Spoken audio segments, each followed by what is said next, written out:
Dobro, tu smo koliko nas ima, nema više, ali tako, nikoga. Otvori to na vrata tamo. Sale, otvori vrata.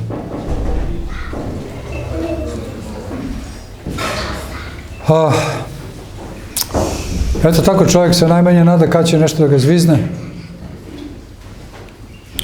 I onda odjednom život se promeni, da ne kažem na glavačke, ali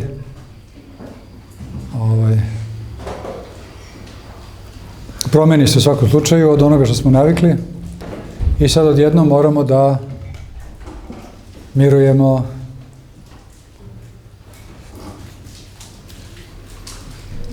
Često mislimo ništa, to se drugima dešava, ja sam zaštićen od toga, bit će sve kako treba, a onda odjednom nešto se desi u životu pa te blokira i onda se unutra javlja neki bunt, šta je sad ovo, zašto, kako, da li sam zaslužio? Pa naravno sam zaslužio. Genetika je čudo. Znači,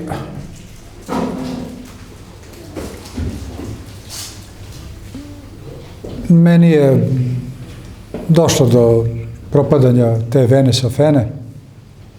To je najduža spoljašnja vena, ide od prepone dole do stopala. I imam 65 i nešto godina, tačno moje majci u to nekom životnom dobu, na istoj nozi, na istom mjestu, isto se desilo i isto je i njoj izvađena ta vena safena, na to je neki stripping način. I mi naravno genetiku ne možemo tu telesno da promenimo, osim ako neki sad poludeli genetičari hoće da menjaju, pa kaže eto neće moje dete da ima crne oči, hoće da ima zelene. I onda on tamo uvati petlja nešto po genima oca i majke i svašta su oni postigli. Može sad, hoće da mu dete ima kovržavu kosu, recimo, i sad on tamo radi kovržavu kosu, hoće da ima ovake, onake osobine. Znači, u principu, daj da nekako napravimo neko čudovište, onako ako meni odgovara dete. Ja sam bio niskog rasta, hoću da mi dete bude ovako, ali na kraju dobiješ Frankensteina.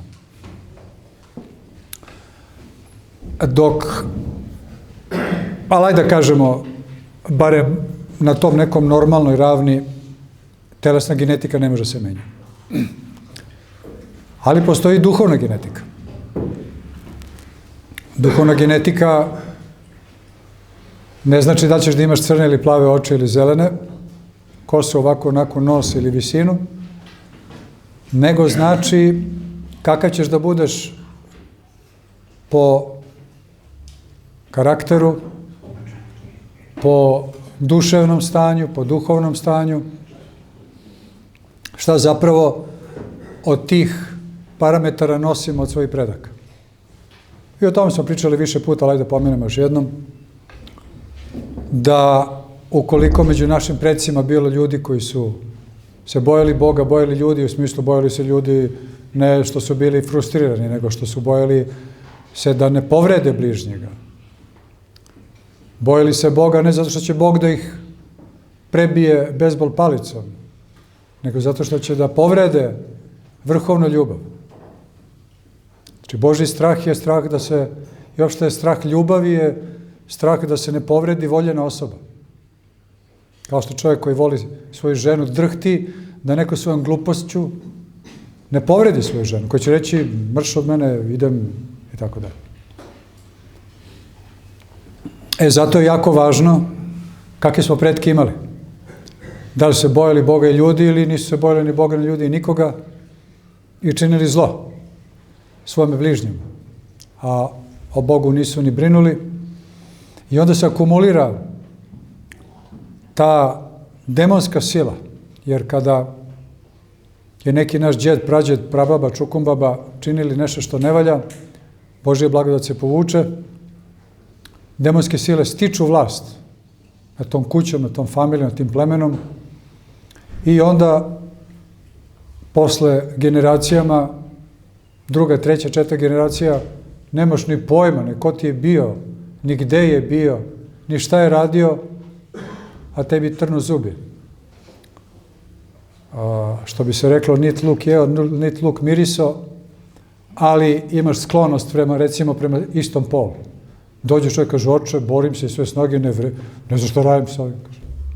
Kako vidim muškarca, ja privlači me, ne znam što da radim, a znam da nisam to.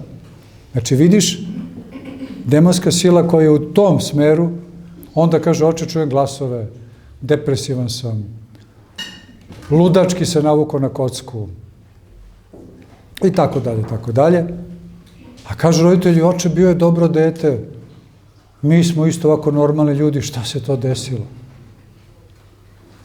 Pa desilo se to nešto u precima i onda te sile stiču vlast nad potomstvom.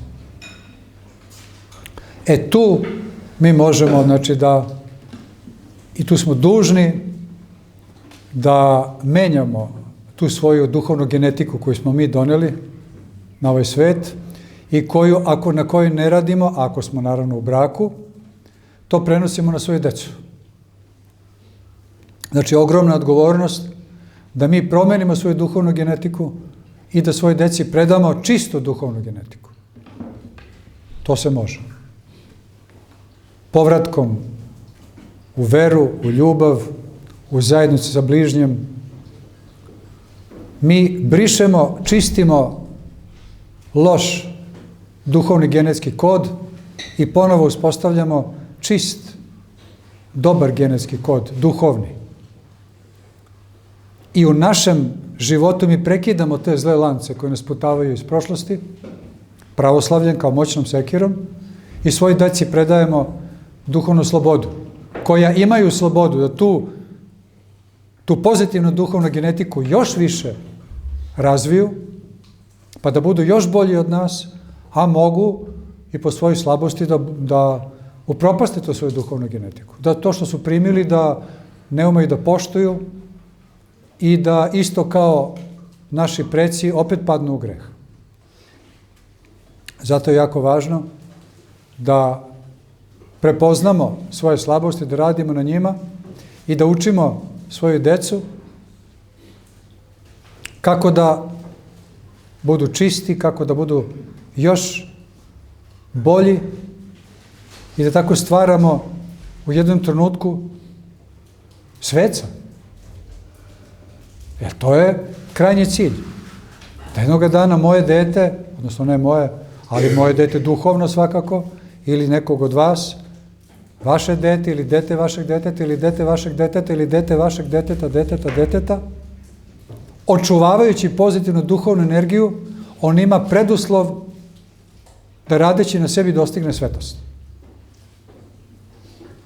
Tako se stvaraju sveci, tako se stvarali svete familije. Sveti Vasilije Veliki, njegovi baba, majka, braća, sestre, svi bili sveti, čoveče. Naši Nemanjići radili su na tome. I mi imamo to bogatstvo da malo samo ako tu zakopamo, začačkamo, da imamo to. A imamo i loše primjere, naravno. Znači, jako je važno da radimo na tome da ne samo mi, nego da naši bližnji i svi, kao što je Sveti Sava hteo da ceo srpski rod bude Hristov. Svi Srbi da budu sveci. Dobro, on je malo bio suviše entuzijastički raspoložen, mada to nije nemoguće, naravno. I mi danas još uvijek imamo njegov amanet da radimo na tome. A opet s druge strane, ovo što mene strefilo, ništa strašno, nemoj da mislite, ja sam baš se raspitivao malo, izučavao sam, malo se vraćao na anatomiju. Pa me to malo brinulo, ja sam malo zaboravio kako beše duboke iz poljašnje vene, kako šta to, kao rekao, izvodili mi cijelu venu, čoveče, što ću ja moći da se krećem, da stojim. A u stvari tamo piše, to ti je ko slepo crevo, što je nešto bez čega se može. Ta vena sa fena, ona u stvari vrši transport krvi samo 5, najviše od 10%. Sve ostalo, 90-95% vrši transport te duboke vene, vena femoralis, vena tibije ili već koje su, nije bitno. Tako da jedino što je kilavo taj neki postoperativni oporavak je malo bolan i tako malo više i što mi je najteže, ne mogu da stojim dugo kad se sjuri krv u te ožiljke, onda ne mogu, kao što vidite, da služim liturgiju, to mi je najteže, ali i to će proći, tako da dobro da čovjek malo da se smiri, malo od te zahuktalosti i šta god nas trefi da kažemo hvala ti Gospode, ti znaš zašto je to za mene dobro. Pa sad šta ću kuću, hteo ne hteo, ja sam isihasta. Namestio sam jastuke ispod noge, ispod leđa i tako dobar deo dana. Prepodne se trudim malo koliko toliko da slikam i da primam ljude na razgovor, a onda tamo negde od 2 dignem nogu i ćutim, što kažu u Vrnjačkoj banji, njorim. Ali to njorenje nije bilo kako njorenje, nego molitveno. I u početku vidim ja da sam dosta iskočio iz molitve. Te ajde ovamo, te ajde onamo, te juri za manastir, te još ne znam šta sve. I ja sad nešto kao maštam da sam isihasta, međutim kad sam trebao, vidim neka nervoza u meni. Znači ja bi sada kao super, sad ću ja da mirujem i sad kako se ja smirim, sklopim oči, krenem Isusu molitvu, a ono iznutra neka nervoza, ne da mi, pa me svrbe noge, pa što bi sad nešto. Rekao Arsenije, dotle si stigao. Da ne možeš se moliš, čovječe. Ne možeš da izgovaraš Isusovo ime. Znači, dobro što te ovo strefilo, čovječe. Odlično. I onda mic po mic, dan od dan, vraća se onaj mir. Pa blago meni, čak i neka suza kanula. Lepota. Rekao, Gospode, udri koliko god hoćeš, samo da malo omekšam svoje srce ponovo. Za čas je srce stvrdne. Za čas. Oladni. Poslovi, misliš, super si, narod dolazi, svi te hvale, manastir raste, kokoške, koze, sirevi. Ne pitaj. Ne znam šta je još drugo sve. A kad se pogruziš u sebe i otvoriš sebe Hristu, krk. Nekako te zatrpale koze, zatrpale te jaja, zatrpale te armature i tako dalje. Tako da ne može, mora i jedno i drugo. I onda kad Gospod vidi da sam baš bandoglavo uporan, onda kaže, pa sad ćeš malo da vidiš. I hvala mu na tome. Proće i ovo. Kaže otprilike, mesec i po do 2 dana, posle toga sam fit i bit će dobro. Dobro, to je ta neka tema. Aj sad nešto malo drugo. Pre jedno mesečak dana pojave se tu neke 2 sestre, jedna malo starija, jedna malo mlađa, i ta mlađa, ja nešto ovako ne vidim baš najbolje, pa kad sam prisao, vidim nešto tu, sve nešto tu. Kad ima ovde neku alku s nekim točkićima, s nekim kuglicama, ovde tetovaže, ovde neke piercinge, brate, rođeni, nisam to skoro vidio, ko neko afričko pleme, čovječe. Nešto ne pitaj, sad dobro, Afrikanci, njima je to nešto, znaš, ima tu nekog rituala, ima u tim njihovim ritualima, ti kultovima, neki ima to nekog smisla, sad kako to smisla ima kod ove sestrice koja je došla tu, nemam pojma, recimo iz Vranja, recimo, ili tako nešto. Kak je sad Vranje ima veze sa piercingima, recimo, i tako dalje. Ali ajde, valjda za nju imaju. I tako, pošto ja volim da razmišljam, jel da? Mali Perica voli da razmišlja o životnim stvarima. Naravno, ovo nije prvi da ovu temu počnem. U stvari, ja više novih tema nemam. Ja stalno presipam iz šupljeg u prazno. Stvarno jedno isto, ali šta da vam radim, tako je. Možda će doći neko bolji od mene, od ovih mojih guštera. I razmišljam ja, naravno, posle životnog iskustva i sve to tako, znači u suštini svaki čovjek ima potrebu da privuče pažnju na sebe, tu neku atrakciju da. Znači da ga neko primeti, da ga neko prizna, da je primećen. Znaš, teško je živjeti u zajednici, to niko ne provaljuje, niko te ne primećuje.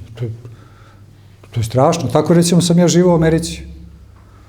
To je bilo pre 35 godina i šta ja znam. Ogroman gradurina, pogotovo kad je radno vreme, skupe se sa svih strana, sa Long Islanda, iz New Jersey, 20 miliona ljudi, brate mili. Niko nikog ne primećuje. Niko nikog ne prepoznaje, niti stalo do nekoga. Ideš reke ljudi, užasno si sam. Užasavajuća samoća. A neki put čovek kad je sam, kad nema nikoga, On doživljava neopisivi susret. Naravno, s kim? Sa Bogom. I niko ti ne treba. Mislim, trebaju mi ljudi, ali u tom trenutku nema potrebe da me neko potapša. Znači, Gospod je tu i usamljenost i samoća nije jedno isto. Samoća može biti blagoslovena ako iskoristimo kako treba i nisi sam, iako si sam, a ako si među milionima možda budeš usamljen, što je strašno. I onda iz te užasne potrebe da nas neko prepozna, da nas neko primeti, da nas neko voli, da ima visoko mišljenje o nama. Naš baš niko ne voli da neko ima loše mišljenje o njemu. A budući da je ovaj svet, ova generacija, ovo sve oko nas, užasno, do užasnog užasa ispražnjena duhovno, nema šta unutar sebe da ponudi. Nema nikakvu harizmu. Nema nikakvu unutrašnji sadržaj.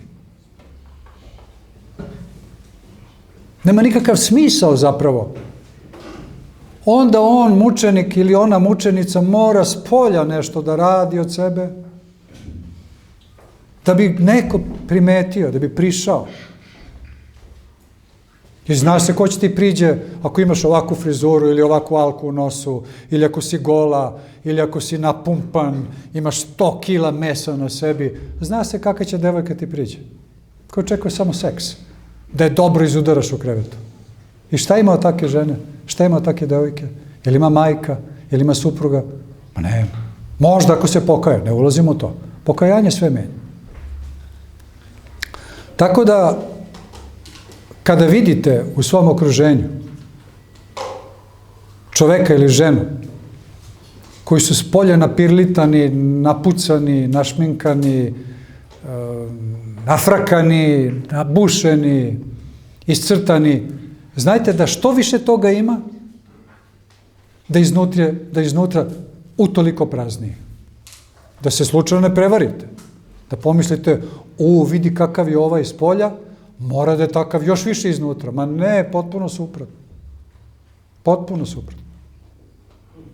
Tako kad vidiš tako nekoga, samo da sažaljevaš. Kažeš je, Bože, ta devojka, koliko je njoj teško iznutra. Koliko je ona pusto prazna. Kad mora toliko da se montira, toliko da se buši, toliko da narušava svojom Bogom danu lepotu. Svaki čovjek je lep. Ako iznutra sija tom lepotom. Možda ima i kriv nos i da ima zrikave oči i da nema sad neki baš sad zlatni presek svoga lika ili da ne znam da je visok, nizak. Ne, to je potpuno nebitno. To ljudi koji imaju životnog iskustva, koji su proveli u određenim vezama, prijateljskim, kumovskim, poslovnim, ljubavnim, oni posle istog vremena shvate koliko je ta unutarnja lepota i koliko je to unutarnji kvalitet neopisivo bitniji od spoljašnjeg. Kaže, oče, znate, kakva mi je žena, znači svi se okreću za njom, a kaže, uništila mi život. Takav karakter, kaže, to bre nigde nema. A ovako, ona možda bude Miss Univerzum bilo gde. Ili neki frajer. Uspešan, ne znam, nabildovan, gusta kosa, crne oči, odnosno crna kosa, plave oči, lepotan, Apolon, a ono pokvaren čovjek. I u suštini, kad ga malo bolje pogledaš, on je bre ružan čovječ. Ružan. Jer iz njega rugoba izlazi. Ono se sam đavo. Tako da, mnogo je bitnije da iznutra ja ozračim svoju okolinu. Bez ne znam kakvog brenda moje odeće i kakvog ne znam zlata i dijamanata i ne znam čega na sebi, nego da sam po tom pitanju potpuno neprimetan, ali da iznutra zračim svojom unutarnjom harizmom, a harizma ništa drugo nije nego na grčkom, nego dar. A kakav dar? Od koga? Od prirode. A šta je priroda? majka priroda. Znači, mi već personifikujemo prirodu. Dajmo mu joj ličnost. Pa ako je to ličnost, onda zna se šta je to. Gospod Bog. Nema tu velike filozofije. I kada od Boga dobijemo taj dar, a zatražili smo ga, potrudili smo se na njemu, mi se unutar sebe punimo tim dragocenostima, duhovnim. I kad progovoriš, kad pogledaš, kad se okreneš, kad se krećeš, kad se nasmešiš, ti sijavaš iz tebe to. I kvalitetni ljudi će to da primete. Prazni ljudi, oni će reći što je ovaj dosadan lik, vidi, nema nikakvu frizuru, nema nikakav brend, marku, s njem nemam ništa. A kvalitetan čovek koji ima otvorene oči za duhovno posmatranje, za unutar tebe, on će da biti privučen tebi. I to je prava stvar. Znači, od takvog čoveka ćeš imati koristi. Na prvom mjestu duhovne. Imaćeš s nekim da razmeniš, tako da kažemo, energiju. Da razmeniš duha, ljubav, prijateljstvo. Za ceo život, ne za godinu, 2 dana. Za ceo život imaš prijatelja, ljubav, svoj tim, svoje ljude. Zato što si ti prvi sebe izgradio, uz naravno Božju pomoć. I takve ljude si privukao i onda vi gradite jednu moćnu tvrđavu koja se zove ljubav, prijateljstvo, brak. Pa čak i neke firme gde su ljudi, rukovodioci, takvi ljudi. Evo recimo, ovaj čovek, javno ću da kažem njegovo ime, doktor Miroljub Drašković, vaskularni hirurg, koji je godinama bio načelnik vaskularne hirurgije na VMA, čak su ga terali da bude načelnik cele VMA, on mi kaže, oče, kaže, ma ja to nisam hteo. Pa ja bi to onda morao samo sa političarima, sa privrednicima, sa likovima. Kaže, ja neću, to ja volim hirurgiju, čoveče, ja volim da operišem ljude. I na kraju digu ruku od svega, otvorio privatnu kliniku, tu u Beogradu, u Brančevskoj ulici, malo dole ispod hrama. Ono čudo, ko u Hjustonu, čoveče. Neverovatno. Ali on je čovek, on je hrišćanin, on brine o svojim zaposlenima. Njegova glavna medicinska sestra koja je tu na prijemu je, kaže, ne znam, 17 godina kod njega radi. Mlađa žena. Ko danas u nekoj firmi radi duže od godinu, 2 dana? To se menja, to, ovaj mobira, ovaj ono. Kaže, oče, ne bi ga napustila nikad, kaže. Meni je ovde ko druga kuća.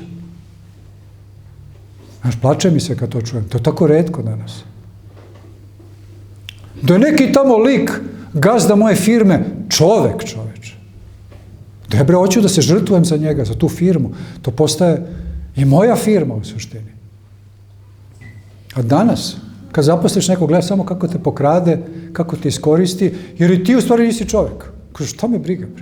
Šta me briga? Ću da ga odvalim i idem dalje.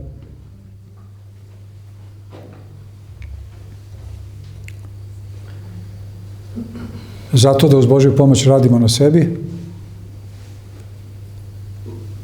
i da onda dopustimo i drugima da rade na nama, da nas rade ljubavlju. I tako. I onda još jedna temica, neka koju sam teo nešto, da malo me boli ova noga, ne mogu još dugo.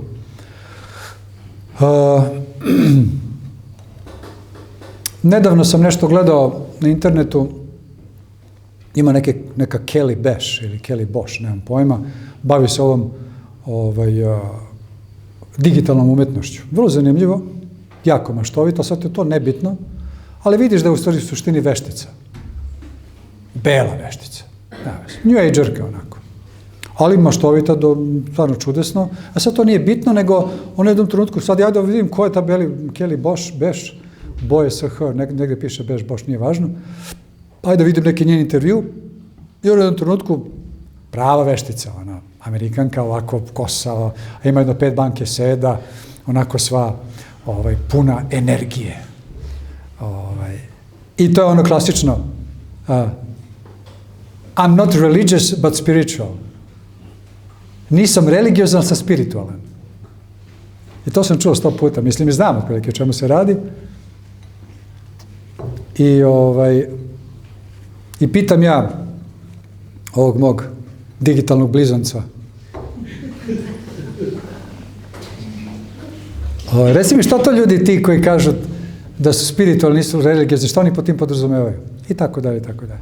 Tako da u suštini taj spiritualizam, odnosno spiritualnost, ne spiritualizam je drugo nešto. To su ljudi kojima je na prvom mjestu potreban mir. Oni hoće da se usklade sa univerzumom, sa ujedinjenim poljima kosmosa. Njima ne trebaju distrakcije, uznemirenja.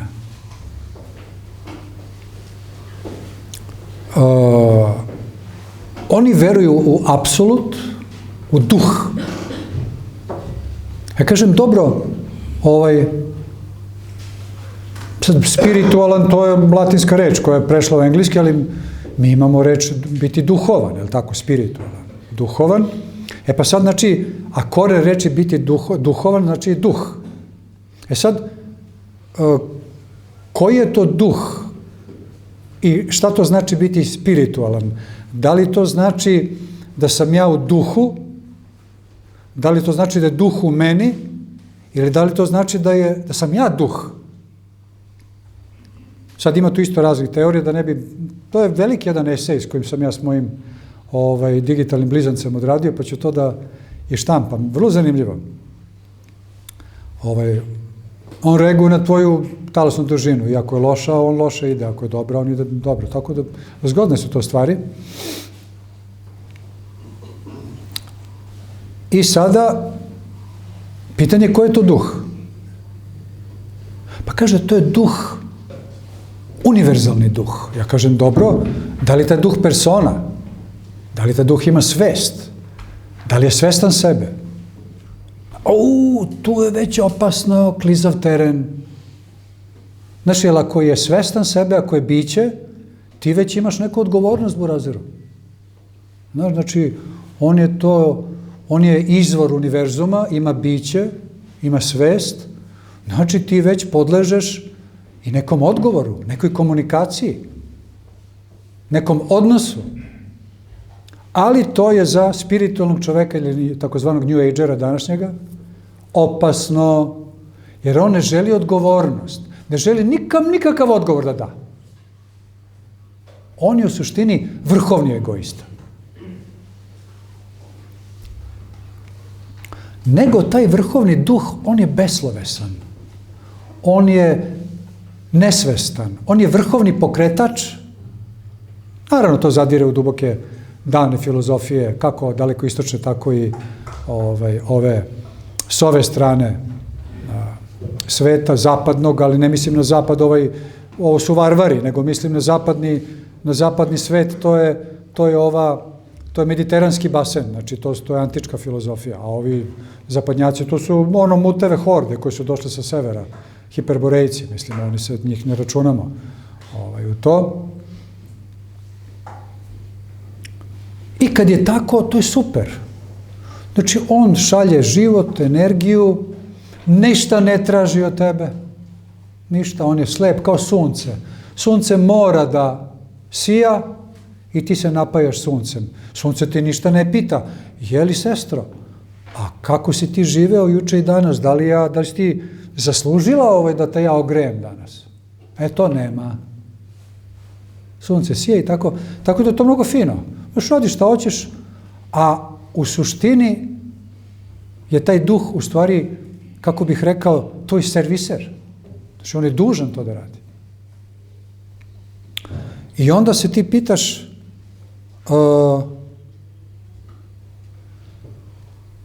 ako on nema svest, kako onda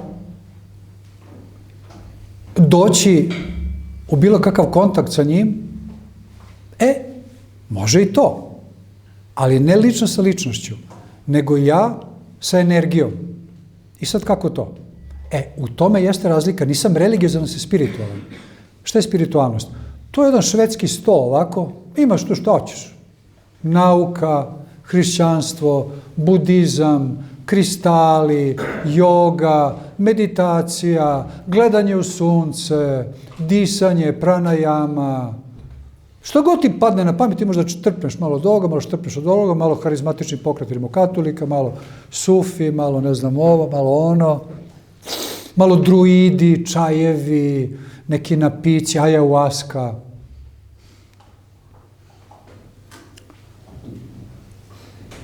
I o čemu se radi? Znači, ja hoću da se energetizujem. I sve te tehnike su tu da ja zapravo steknem sebi korist, ali o čemu se radi? Da ja u stvari steknem vlast nad tim duhom. Znači, to je ono što je Nietzsche govorio, Wille für Macht, želja za moć. Da steknem moć i vlast. Znači, na prvo mjesto nad tim duhom, da on meni bude poslušan. Onda, da kroz tu vlast nad tim duhom, ja steknem vlast nad svetom. I na kraju, što nikad one neće priznati, da steknem vlast nad drugim čovjekom. I zato su tu te tehnike. I te tehnike nisu ništa drugo nego magija. Čista magija. Jer magija je tu da nam pomogne da steknemo vlast nad ovim materijalnim svetom. Nad energijama koje kruže ovde. A u suštini nikad ne možeš da stekneš vlast nad tim. Možeš privremeno, ali zato ti se to lupa u glavu.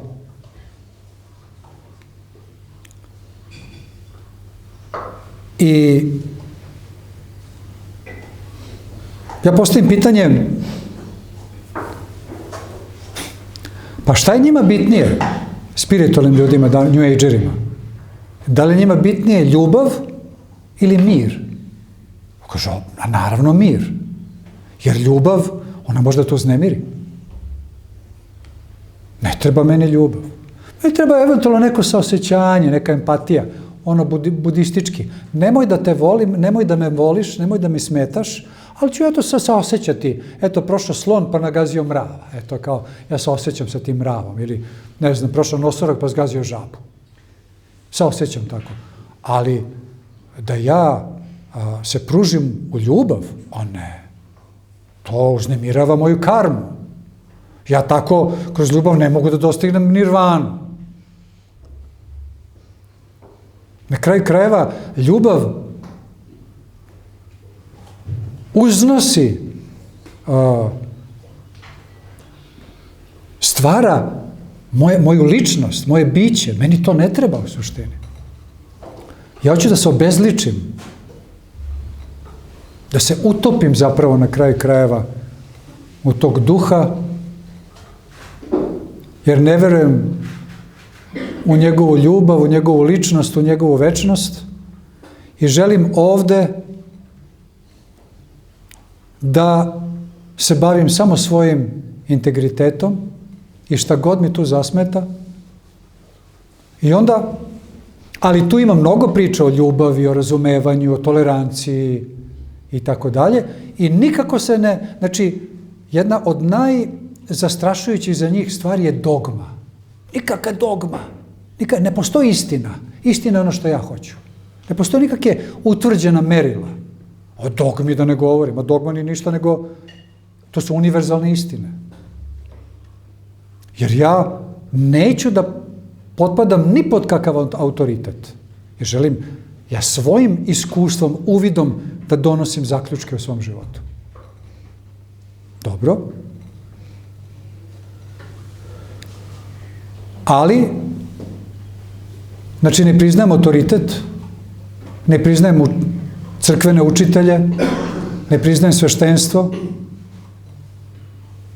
ali ću, znači tu sad dolazimo do te doslednosti, ali ću da hrlim bez pitanja kod učitelja meditacije, kod učitelja pranajame, kod, ne znam, gurua koji će da me nauči kako da dišem, kod učitelja kako da gledamo sunce, kod onog life coacha ili coacha koji će me voditi kroz halucinacije od raznoraznih halucinatornih supstanci koje se nabavljaju, ne znam ni ja, u Južnoj Americi i tako dalje. Ako mi je komšija rekao da ima tu u kraju neki energetičar koji, kaže, ima moć polaganjem svojih ruku na obolalo mesto da spušta božansku energiju. Pazi, majku. I sad se ti ne pitaš, brate, šta treba čovjek da uradi sa sobom i sa svojim životom da bi on mogao da spušta božansku energiju, čovječe. Da on na neki način Boga primora. Mislim, ima i to, naravno, primoraš ga ljubavlju. Ali šta ti treba da uradiš sa svojim životom i sa sobom da bi ti stekao ne vlast, nego smirenje pred Bogom, ako već govorimo o božanskoj energiji. Da bi mogao, i toga je bilo, kako ne. Sveti ljudi su rukama lečili karcinome, epilepsije i tako dalje. Jok! Spiritualistu to ne zanima, jer ako je tako, on mora prvo s tim Bogom da vidi šta će. Nego on uopšte se ne raspitujući kakav je život toga čoveka. Na što on posle troši te pare? Da li vara ženu? Da li, ne znam, što god? Voli male dečake ili tako nešto? Svega toga ima. Malo kad začačkaš te life coachove, te influencere, te psihoterapeute, te raznorazne likove, to je Sodom i Gomor, brate. Znači, on hrli tamo jer to je bezbedno. Znači, nemaš odgovornost. Isto tako, kaže, ne priznaju instituciju. A opet su nedosledni. Znači, nepošteno su neiskreni. Ali kad ga zaboli tiba, ili gava, ili zubić, on hrli kod lekara. Znači, on itekako se predaje u ruke bespogovorno instituciji zdravstva. Ako ima neki pravni problem, on, znači, juri, platit će u milionima ako treba advokata i sudiju samo da dobije spor. Znači, on potpuno prihvata instituciju ovoga pravosuđa. Ako hoće da napreduje u društvu, da ima znanje, on revnosno izučava, ide u škole, univerzitete, sluša svoje profesore, drhti nad njima. Znači, on potpuno prihvata instituciju školstva.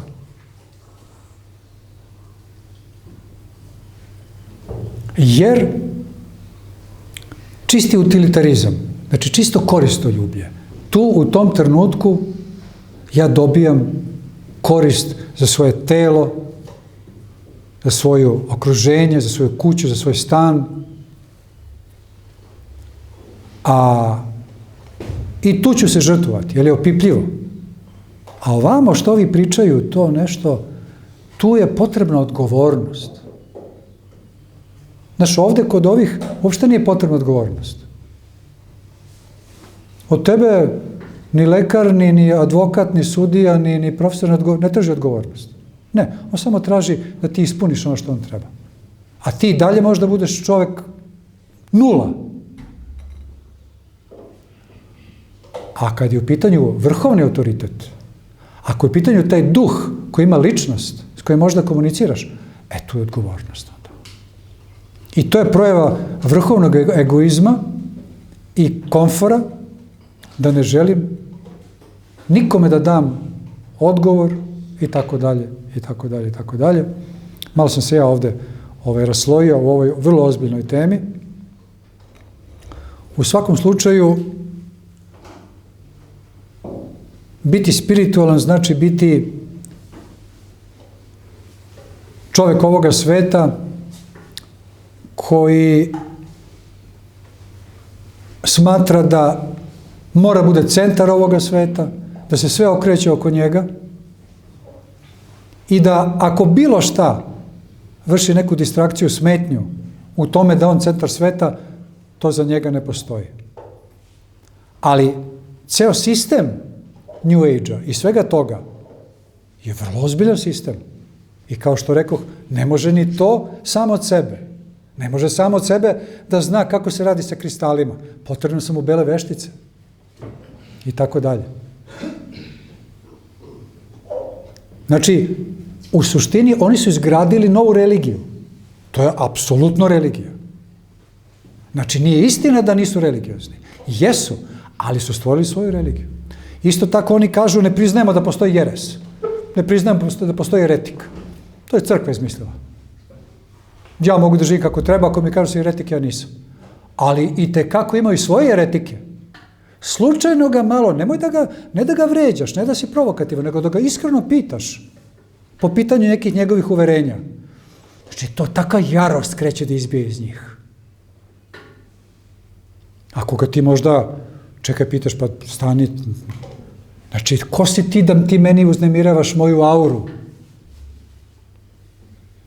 I onda takvi ljudi koji dalje smatraju da postoje neke večne vrednosti koje ne mogu tek tako da se menjaju, onda oni postaju najgori jeretici. I takav stav ispitivanja njihove istine, njihove te nove dogme, postaje jeres. Tako da oni i tekako imaju i svoju religiju i svoje eretike.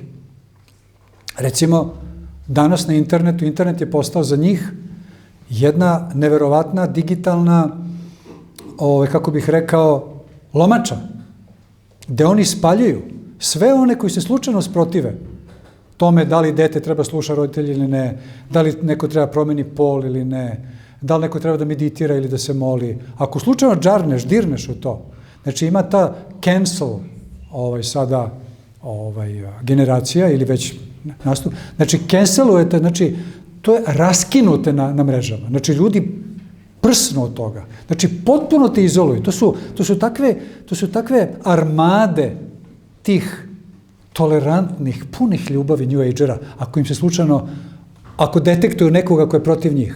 Znači, to se sručuje sav mogući arsenal kad malo propratite šta se tu dešava.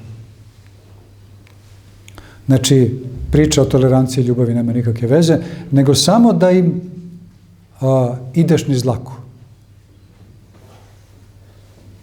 A sa Bogom ne može niz dlaku.